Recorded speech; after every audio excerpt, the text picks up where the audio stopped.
Hello everyone, my name is David. Today we are going to take a look at another real tale with you. Police and criminals are both people who are always on the run. One run to catch the culprits and the other runs to save themselves. If the police fail to catch a thief or a criminal, the entire world speaks against them, saying they are useless. And if the thief runs, he has to leave his entire home and belongings, abandon all his work, and live in places we could never have imagined, just to escape from the police. This story is about a person who killed an 11-year-old child. First, he abducted the child and then killed him, and he managed to evade the police for 35 years. The police could not reach him or find out anything about him, even though he had taken the life of an innocent child, but he escaped from police and left without a single clue. In this story, no one knew how the criminal spent his 35 years, and in this video, we will explain how he spent those 35 years, how he deceived the police, and how he managed to evade them for 35 years. This story is from Camp Bala, Punjab. There lived a woman named Vidyawati. She lived with her husband and their 11-year-old son. The family was very happy and lived together with love, particularly doting on their son. They were content with their life and engaged in farming. On January 18, 1989, Vidyawati was passing through the fields with her son when they encountered three people from their village. One was named Papu, another Jaswant, and the third Anand Kumar. Vidyawati came from a well-off family and was wearing jewelry, which caught the attention of the three men. They threatened her with a knife and demanded that she hand over all her jewelry and any money she had. Vidyawati gave them all her jewelry, but told them she had no money with her at that moment. The men, however, were not satisfied and threatened to harm her son if she didn't bring money from home. They took her son and left, telling her she wouldn't see him again until she returned with money. Vidyawati ran back to her home and told everyone what had happened. She explained to the people in her village that someone had taken her son and demanded money from her. They took all the jewelry she was wearing. She then went with the villagers to the place where her son was taken, but they couldn't find him there. They reported the matter to the police. The police arrived and searched for her son but found nothing. The next day, the police went to a nearby forest to search again. They found her son's body, which had been stabbed with a knife. Based on Vidyawati's information, the police filed a report because she had identified the culprits as local villagers and provided their names. The police registered an FIR against the three suspects. The police started searching for the three men. After some time, they caught Papu and Jaswant, but Anand Kumar managed to escape. Papu and Jaswant were from Punjab, while Anand was from Bihar, that is another state, and far from victim's village. That's why the police of both states joined the search for Anand, conducting searches in his village, but they didn't find any evidence. Then the police, based on the clues obtained from Jaswant and Papu, send their force to find Anand. However, Anand manages to evade them. The case eventually goes to court, which declares Anand a fugitive, and Papu and Jaswant sent to jail. Despite the police's relentless efforts day and night to find him, Anand remains elusive. Years pass without any trace of Anand, and neither the police receive any significant leads, nor does anyone see him. 35 years go by, but there is still no information about Anand. Eventually, even the police stop focusing on the case. After 35 years, a meeting is held in police station to review old cases and determine what evidence could be used to catch the criminals. A senior officer comes across this 35-year-old case. The officer decides to reopen it and conducts thorough research to understand what happened 35 years ago, who was arrested, and where the investigations took place.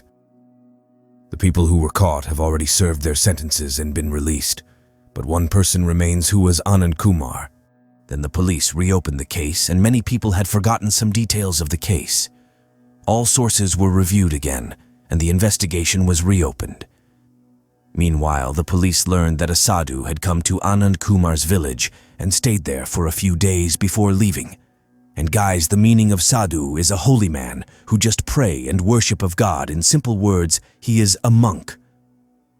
So this information seemed odd to the police because in several old cases, criminals had disguised themselves as sadhus and moved around, hiding in ashrams. And ashrams is a place where sadhus lives and worships. The police suspected that Anand might have disguised himself similarly while they were searching for him elsewhere. They then deployed their informers on the case. When they received information that people had seen such a person in various ashrams, the police decided to act. A team was formed in the Chandigarh police, and they were tasked with solving this 35-year-old case and capturing Anand Kumar by any means necessary. And there were 3 people in this team. These 3 people would start their investigation at the location they found. This team would travel to different states of India: UP, Bihar, Madhya Pradesh, Punjab, Jharkhand, and Rajasthan, wherever they found clues. Wherever they went, they would find that Anand Kumar has now become a monk and lives in an ashram, but he doesn't stay in any one ashram. He moves to different ashrams. When people were shown his picture in disguise, they would say that yes, this person was here, but he didn't stay for more than 2 months. He changes his locations frequently, staying no more than 2 months in one place. Then the police received information that he was seen at an ashram in Farrukhabad, and it is different cities. So, the police went to the ashram in Farrukhabad, and when they questioned people there, they said that he had left and gone to an ashram near the jungle in Hathras village. When the police arrived there, they found out that he had left and gone to Aligarh. When the police reached Aligarh, they were informed that he was not there anymore, but had moved to Mainpuri. When the police arrived in Mainpuri, they found out that he had moved to Kasganj. The police then went to Kasganj, and the police team had also changed their appearance. They were disguised as monks and had been searching for Anand for 9 months. When the police reached Kasganj, they saw Anand. He had slightly modified his appearance and was in the guise of a monk. When they asked people how long he had been there, they said it had been almost 2 months since he arrived. The police approached him and told him they wanted to perform a religious ceremony. He agreed, and the police gave him a place and address. As soon as he reached the place, the police captured him. Then the police took him to Chandigarh. However, the police had a question in their mind. How could a person evade the police for 35 years? Where could he have stayed? And how did he manage to do it? Anand then shared his story with the police. He explained that in 1989, he killed an 11-year-old child with his 2 associates. After the murder, they realized Vidyawati had seen their faces and they couldn't escape together, so they decided to split up and go their separate ways. Anand thought that if he returned to his village in Bihar, the police would catch him there, so he went to Aligarh. Then he went to Aligarh and started living there. He had enough money for surviving, so he didn't work during that time. While in Aligarh, he noticed that the lock and key business was thriving. He started working at a lock and key making shop and worked there for several months.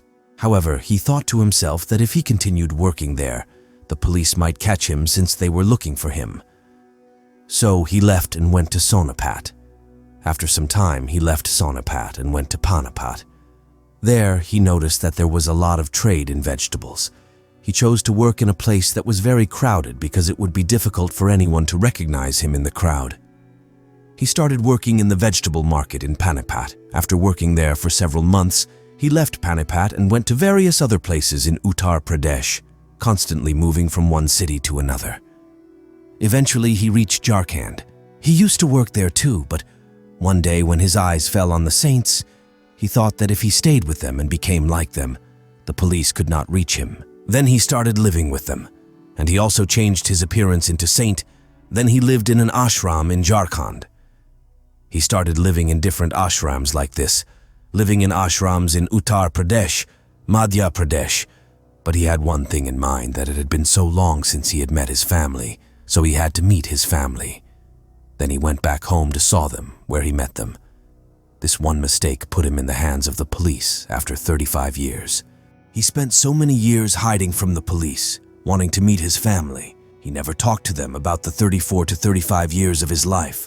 So many lives were ruined in this greed. Someone lost their precious son in this greed, and someone lost their 35 years of life in this greed.